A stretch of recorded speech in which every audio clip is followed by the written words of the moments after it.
What's up, people? Joe Winko here, your favorite Hawaiian guy. And this is my next episode of Joe Winko Talk. So it is going to be a gloomy topic.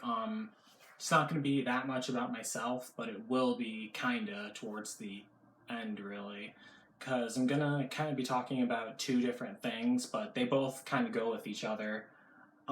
First, I'm going to talk about my most recent episode of Chilling Crimes, the episode for Patricia Ann Miles.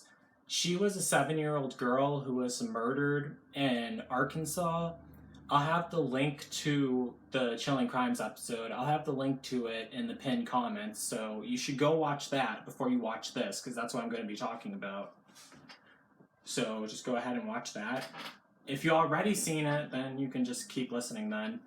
Um, so I read about that story a really long time ago. It's been a couple of years, really, and it was really sad because, first of all, it's always sad when a kid dies or when anyone dies, and it was just horrible how her babysitter Joanne just killed her for no reason, and that way she died was awful too.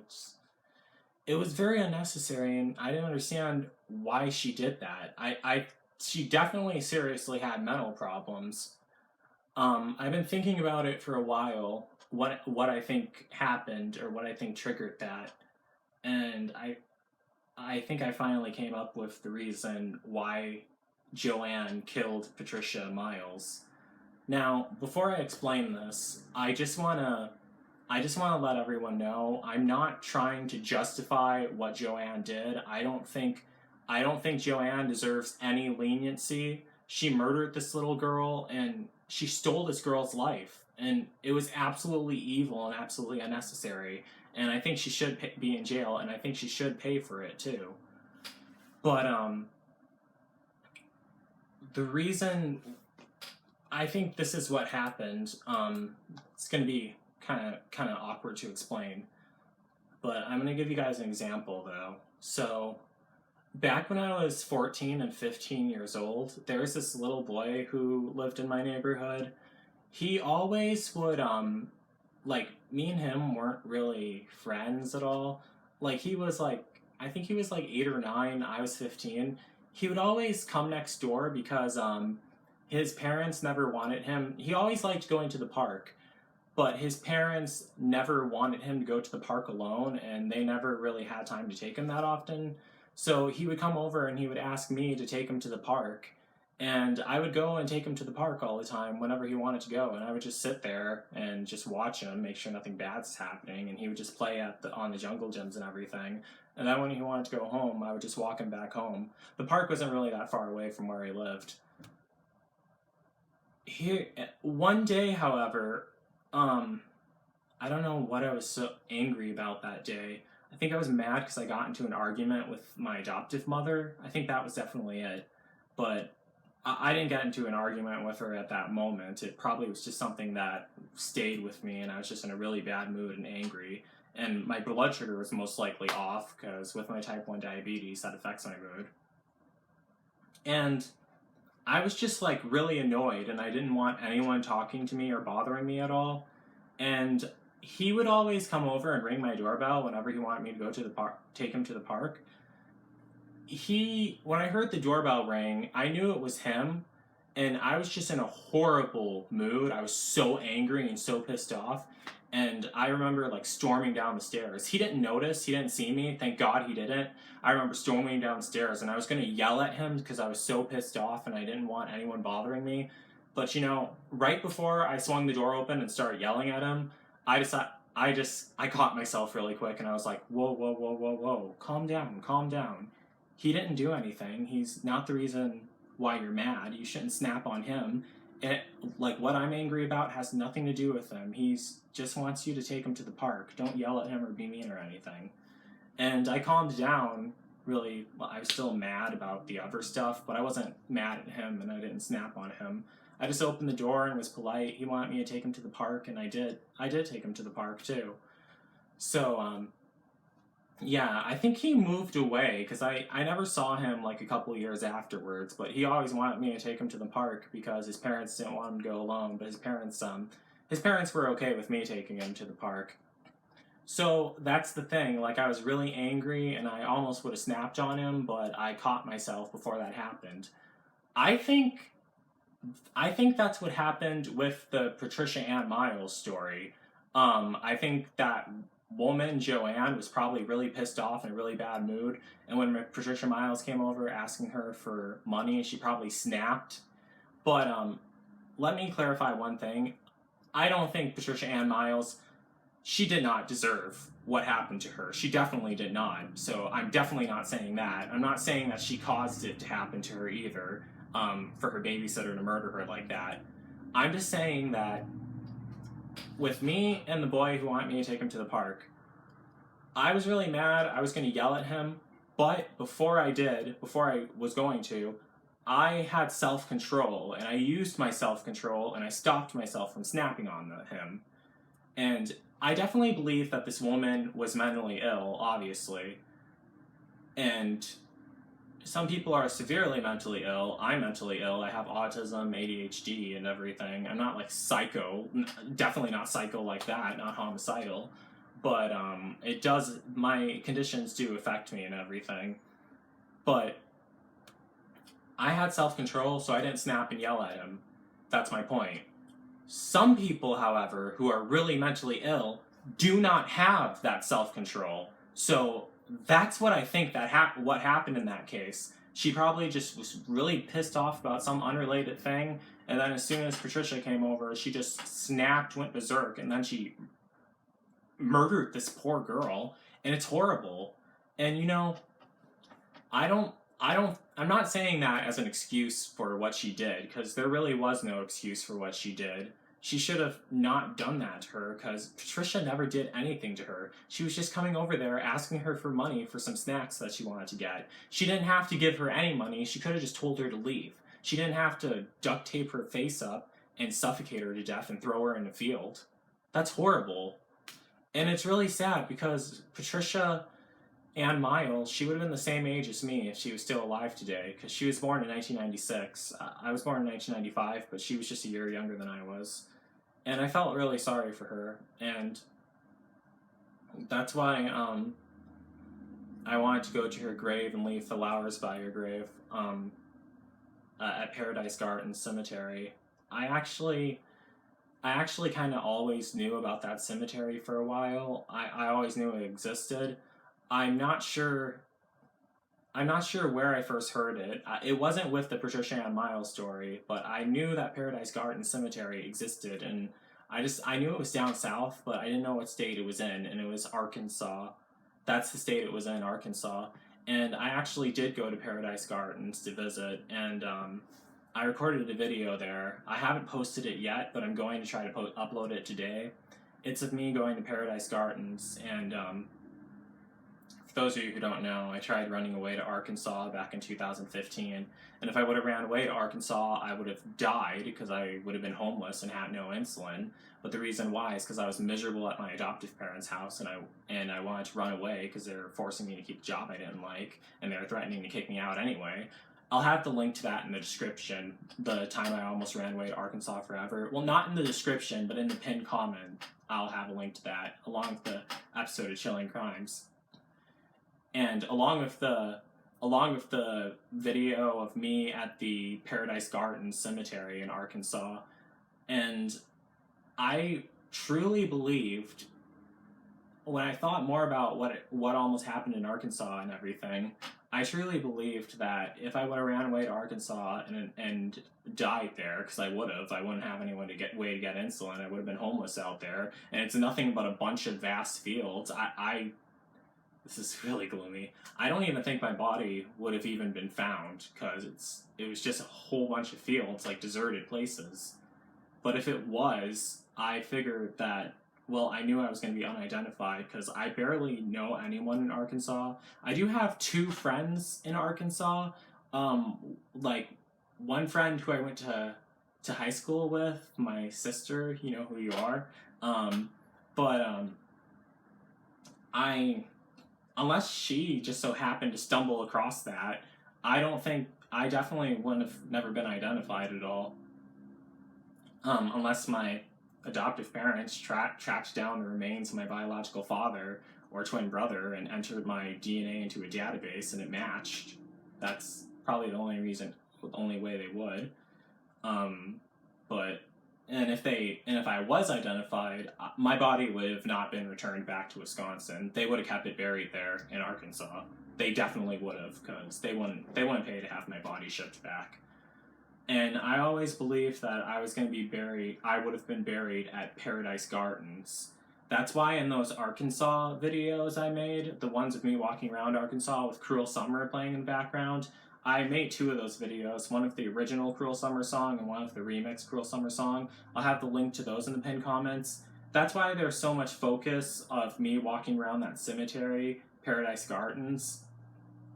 When I went to Arkansas, this guy I met on Craigslist, he brought me there in 2017 because I wanted to get away and go somewhere because I was tired of sitting up in this apartment, and that's really unsafe for me to do that. But I that took forever to find. I started looking for someone to take me to Arkansas in April, and I didn't find someone to take me there all the way to July. I got a lot of replies, but they were just from a bunch of flakes and everything. Like fake people, but he answered my ad on Craigslist and he said, "I'll take you to Arkansas." And he just took me. He took me everywhere I wanted to go in Arkansas. I didn't think he was going to do that because I had the whole trip mapped out. And he said, "Oh, I can do that. That'd be fine." And we were only gone for like 2 days. We were in Arkansas, then Joplin, Missouri, and then we went back. And I recorded some videos there too. And I'm gonna explain the significance of that place later on. But yeah, I thought I was going to be buried at Paradise Gardens. And the thing is, I didn't know this at first, but Paradise Gardens, I didn't know this until went there. Paradise Gardens is actually an African American cemetery. They only bury African American black people in Paradise Gardens. Now, as you all know, like whenever I introduce myself in my YouTube videos, I always say, "What's up, people? Joe Winko here, your favorite Hawaiian guy." Well, I'm not 100% Hawaiian. I'm actually mixed with Greek, Italian, Pacific Islander and Hawaiian. I'm mostly that, really. But I'm also, because both of my biological parents were mostly that also. But I'm also mixed with Greek, Italian, I already said Pacific Islander, Native American, and Haitian. Those are what I'm mixed with. And the Haitian in me, Haitian people they're not from, I don't think they're from Africa, but they are black, like really, really, really dark skinned, like really dark skinned. And I'm part Haitian. I'm not, because Haitian people are much darker than I am, but I'm mixed with a whole bunch of other stuff too. But I still have like Haitian features, like my lips, and my nose. And I don't mean to be like racist or anything, but like African American and Haitians, um, they tend to have like sturdier noses and thicker lips, and I definitely do have that. So, yeah. Um, and even back when I was in school, back when went to my Catholic school, and also when I was in public school, people used to bully me on the color of my skin. They would call me darky. They'd call me the N word. I was called that a lot, and I never liked it, even though I never liked it. It was really mean because they were doing it to be disrespectful, and that's not nice at all. That's racist, and that's sick. And they would always say to me, "Oh, I could totally see you out there picking cotton while you're getting beaten and whipped." That's Yeah. It was 2010 and 2011, and they were still saying that shit. It was messed up, and it was going on in front of the teachers. But that's a whole nother story that I'm not going to bring up. But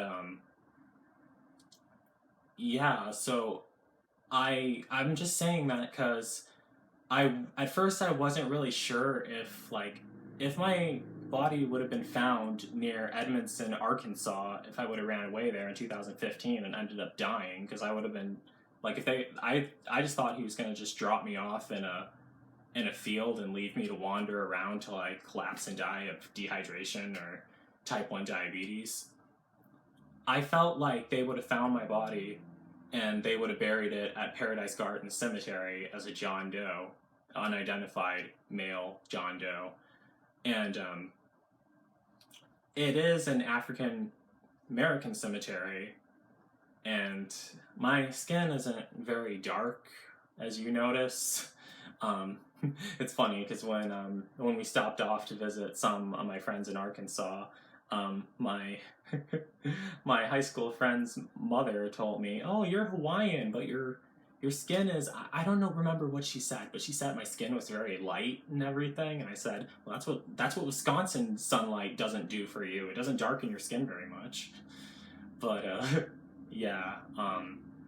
So I'm pretty sure they would have, because if they would have looked at my facial features after I was dead, they would have been able to determine that I was of African American descent, and I still think they would have buried me in Paradise Gardens, and they probably would have just buried me there just because, like, they probably would have. I think with me, like, they would have knew I was homeless, because if they tested me and saw that I died of untreated diabetes, that would only take 5 to 8 days to happen. I explained that in another video. I'll have the link to that in the pinned comments. They would assume that I was poor and wandering around and homeless, and I think African American people, yeah, I do count as them, because I'm mixed with Haitian. I'm like 1/5 Haitian, at least. They have a very strong bond. They care about each other, especially down south and especially out in the country. And if they would have found me like alone out on the streets, dead, they would have definitely buried me in Paradise Gardens if I was close to it. They wouldn't just throw me in any other cemetery. They would have buried me in Paradise Gardens.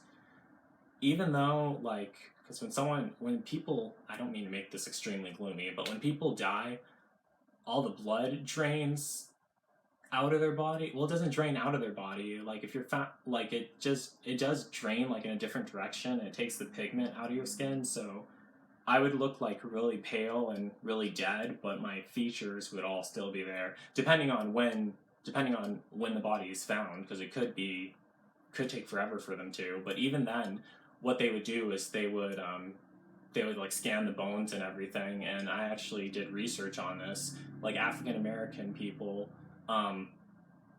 they have like different markings on their bone. I don't know if it's markings, but they have like different forms of bones.